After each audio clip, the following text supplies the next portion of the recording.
People are struggling financially right now. Nearly everything is costing more, which is directly connected to the war in Ukraine. But our nation's leaders are not interested in peace. Secretary of Defense Lloyd Austin is now on his way to meet with leaders of 50 other countries to announce not a peace declaration, but a new round of funding for Ukraine. Basically, a blank check. The money's not coming out of their pockets. It's coming out of the pockets of the American people. Ukraine's President Zelensky, he's not interested in peace. He wants more money for war.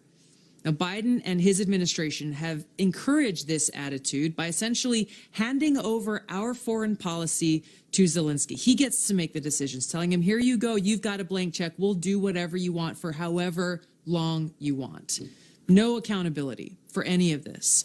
They want to squeeze every penny out of the American taxpayer. They don't care at all how Ukraine and the defense contractors, the military-industrial complex, are spending our money. Now, Douglas Macgregor is a retired U.S. Army colonel, and he joins us next to talk about this insanity. Doug, it's good to see you. What do you think? Tulsi, you hit the nail on the head. I think Secretary Austin is making a last-ditch effort to fight back against Ukraine fatigue. The truth is, the Europeans are tired of pouring money into this. They're tired of sending equipment into a black hole. He's going to have a tough time making any inroads. And one of the big reasons is that General Milley, our chairman of the Joint Chiefs, decided to leak his personal advice to the president in the New York Times. And he said, the Ukrainians have probably accomplished all that they reasonably can, and now is the time that they really need to start negotiating.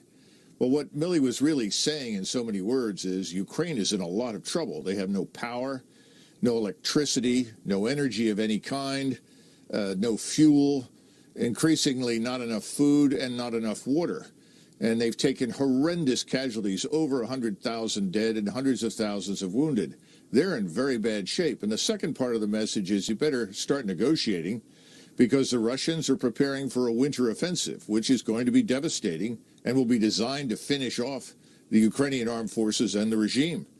So on the one hand, you've got the administration that says, let's send more money to this losing proposition, and people are tired of it. And then on the other hand, you have the chairman of the Joint Chiefs who says, well, the game's almost up, so let's negotiate. Yeah, it's outrageous, Doug, to see how just a few days ago we learned that the Biden administration basically told Zelensky, hey, just make it look like you're open to negotiations, because if you say publicly that you're not willing to negotiate, which we know he's not, then people are going to be less likely to keep shoveling money in his direction. It's interesting when we actually hear the truth that they don't want any of us to hear out loud. Thank you so much, Colonel Doug Macgregor.